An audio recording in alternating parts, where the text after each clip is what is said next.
حامض حلو هالسنة شوي مختلف. نعم.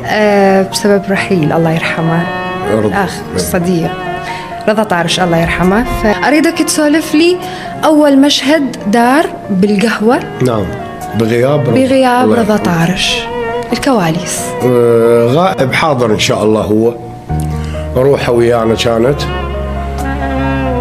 أول مشهد استراحينا وراه 5 ساعات صورناه واستراحينا 5 ساعات لأن الكل قاموا يبكون.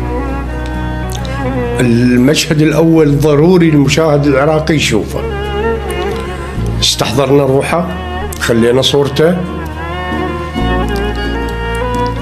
يتعب الحكي عن المشهد، فراح يشوفون المشاهدين بين يستمتع لأنه ذكرناه، بين يستمتع بين يشاهد المأساة اللي احنا بيها. والله ثم والله ثم والله مشاعرنا اللي خرجت واللي تصورت واللي حقيقية وفوق العادة كانت.